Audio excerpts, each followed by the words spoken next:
Welcome to another episode of Rob Z Plays with Trannies. Alright, so I'm putting this NV4500, which is a 5-speed that was used in 1-ton Chevys and Dodges, into the FJ60. To do that, I have this that just came in today. Advanced adapters. It's the kit to mount this to the Land Cruiser split transfer case.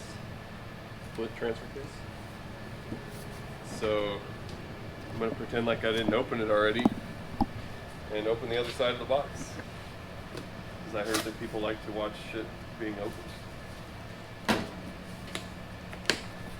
Yo, weirdos. Alright, here it is. Comes with a magazine. Ooh, and a sticker. Oh shit. Oh, and that's a sticker. going directly onto Corey's RV. Just like all the other stupid stickers that people send me.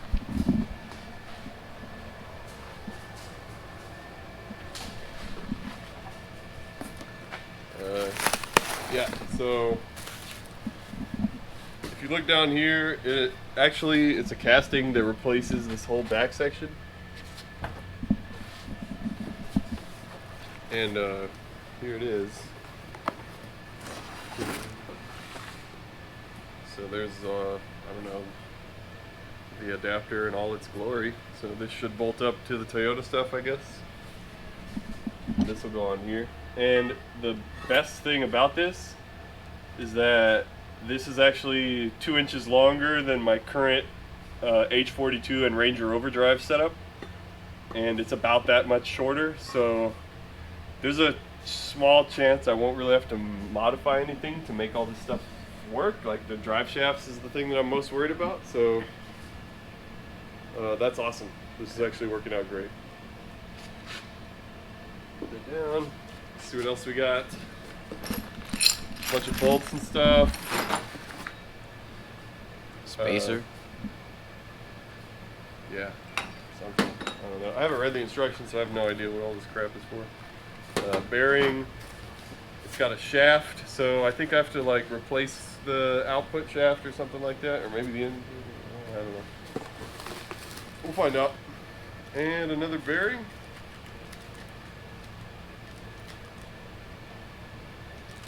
Clamp color.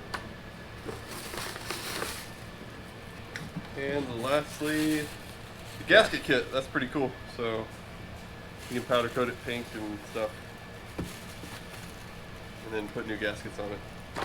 Awesome. Now all we have to do is pull the whole drivetrain. Alright, this box hasn't been opened yet, so this is the first time. This is a legit unboxing.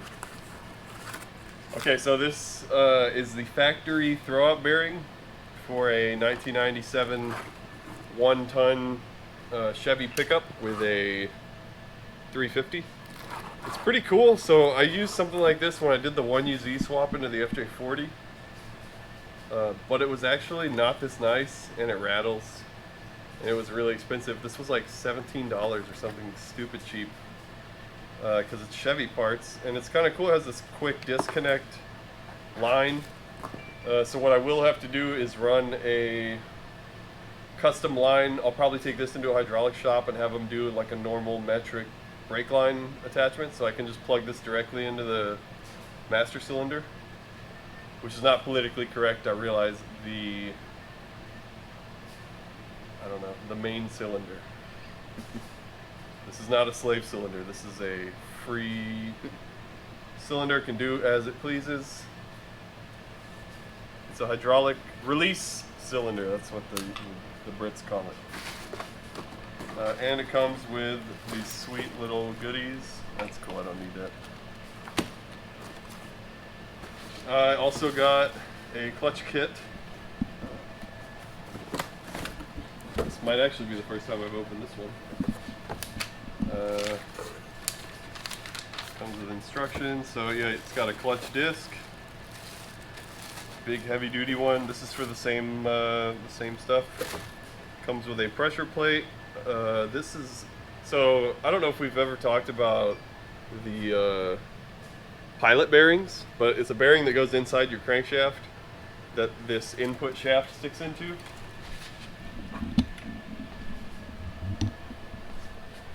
And also known as a spigot bush if you're from Australia. So this is actually just like a chunk of bronze. Sometimes they're real bearings, like ball bearings, sealed. But also just bronze works, I guess. It's softer. I think the idea is that it's not really a load-bearing bearing, unless some crazy torque event happens, I guess, and then it has enough to just kind of keep it from. It's kind of like a live center on a, or a dead center on a lathe or something like that. I don't know. I'm sure everyone knows what that is. Pressure plate, clutch alignment tool, very important. Oh look, it comes with two.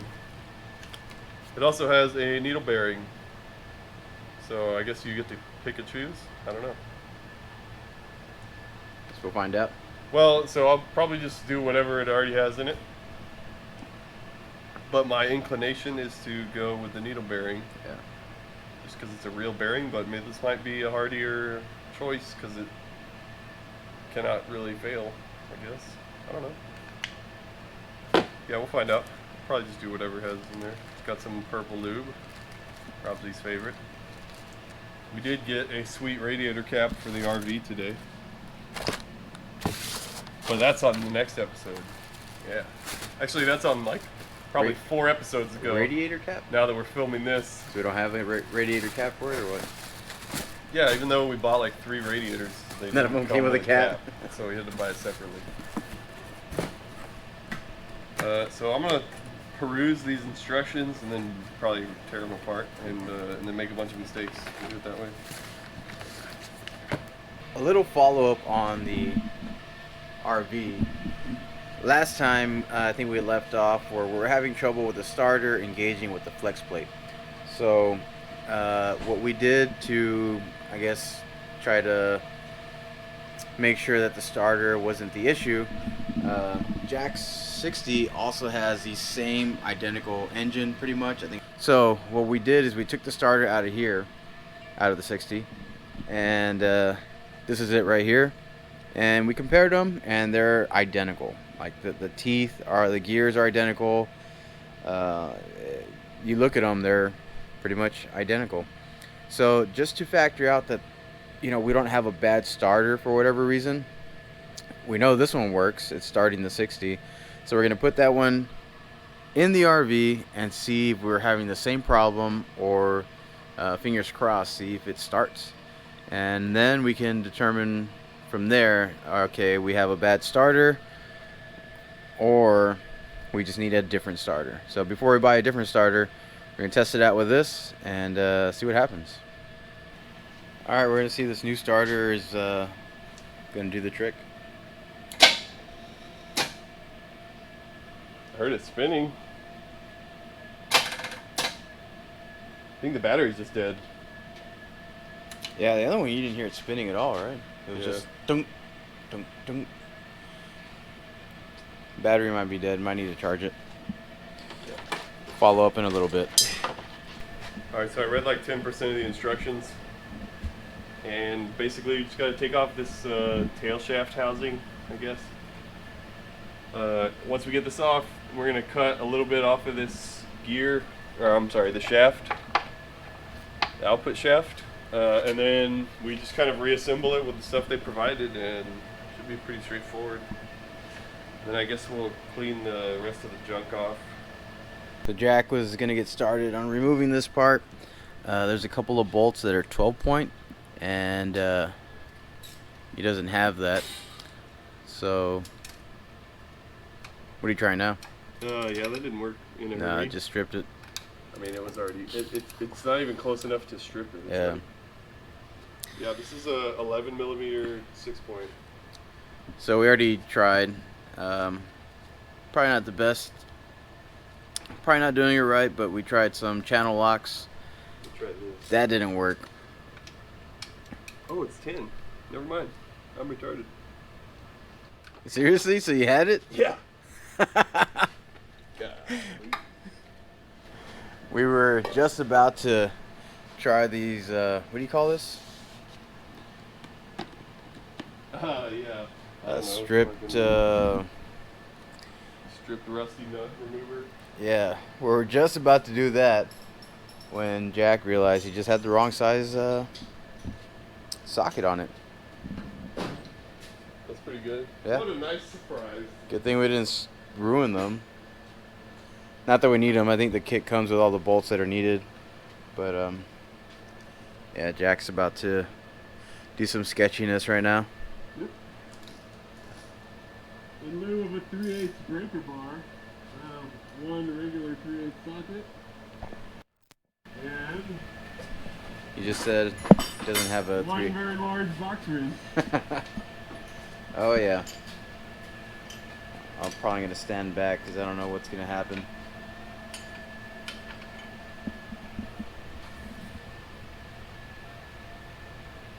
Oh, nice.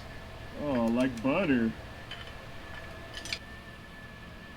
Alright, so now I'm basically just gonna put a towel around it and then we can start cutting shit. We gotta cut this, right? Yep. So to install the new adapter comes with a new output shaft, and we need to remove this harmonic balancer. I think that's what it's called. Mm-hmm. And there's like a nut in here that has like a special. It's a special. You need like a special socket to remove it, and it's super hard to take off. And if you don't have that socket, it's even harder.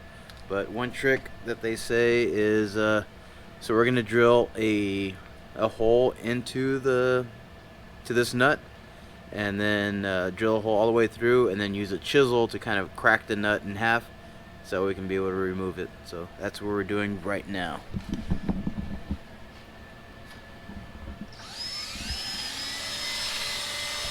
So you can see the hole that we drilled into the nut, and now we're gonna get a chisel and try to crack it in half. See if that works.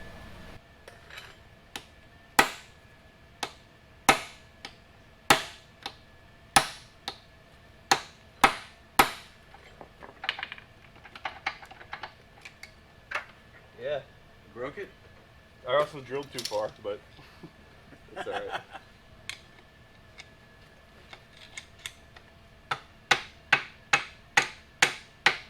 It's rotating. It's moving. Yeah. Nice. So that actually worked. Oh yeah, you can see it there. So we drilled a hole in there and then broke it apart with a chisel, and now it's super easy to just get a screwdriver and hammer and rotate it out. Alright, on today's episode of Let's Try to Break the Loaner Tools, we are doing some sketchy activities. It's actually not that bad. We just have the chain wrench on here to hold the puller jaws in place around the harmonic balancer. And Robsy's gonna do the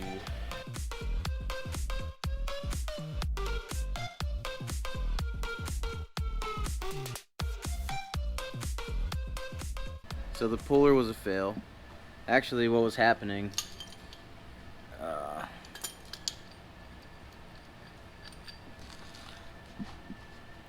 so the puller, you can see this, was actually threading into this inner thread on the shaft. So instead of pulling the harmonic balancer off, this part was just moving in. So we're gonna do what we saw online, and I guess similar to taking off that specialized nut, we're gonna cut a groove in here with a grinder, and then put a chisel in there and hammer it so we can crack it loose. See if that works.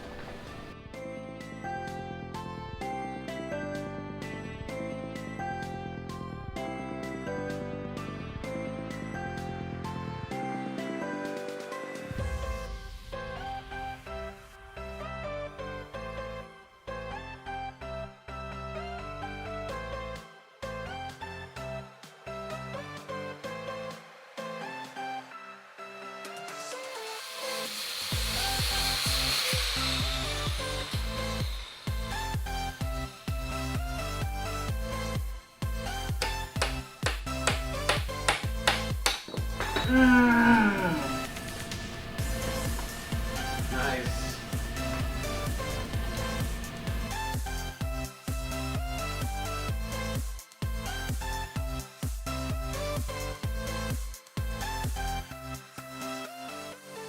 In the time lapse, you saw Jack cut the harmonic balancer in half. It's right there. It was easier to do that than to pull it off. And then once we got that taken off, there's this, I don't know, adapter, coupler, another piece that the harmonic balancer was on, and this one we were able to pull off with the puller.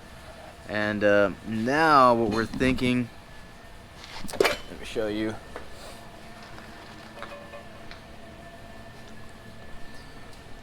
We're not too sure yet, but we're thinking we need a cut right here so we can slide in this yeah, it's either there or further up. And install this here. We're not too sure. We're still working on it, but when we get there, we'll let you know. The reason we're not too sure is because this is what we have from Advanced Adapters, which have been fantastic with everything except for the quality of their print instructions. Oh yeah, some of the stuff's not even legible.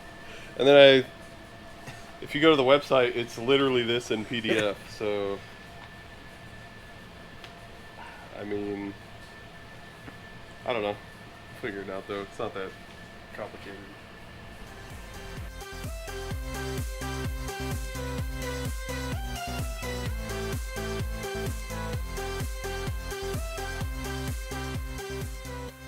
All right, so I cut the shaft a little bit more. It says 4.498 inches. Oops.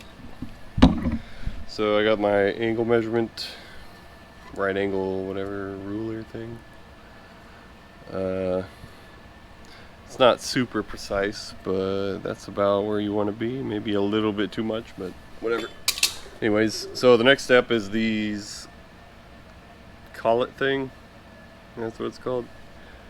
It goes kind of on where this steps down. You can see how it fits in there nicely. So you put this on there, and then after you get that on there, the new shaft goes on here like that. All right, so basically here's the shaft. You can see the stuff that we cut inside. Bolted up this and used some RTV to seal it. And basically this shaft sits in there, and then when you bolt all this stuff together, the transfer case and all this stuff is held together. So tomorrow I'm gonna pull the transfer case and the transmission, and then get everything mated up, take the transfer case apart, get the Ranger, you'll see it's a Ranger connected to the original transmission. So yeah, pulling everything in the 60 and then pushing this in, but this is about 3/4 of an inch longer than the current setup, so I might have to move the engine up a little bit, but we'll see. There might be enough play that I can in between the engine mount and the other one, so I don't know. So right now I'm just gonna clean it. I've got simple green to start with, and then I've got this Pour 15 cleaner degreaser. This stuff is really awesome, but I like to kind of preserve it, so I'll get most of the dirt off with the pour and then switch to this after I get the main grime off.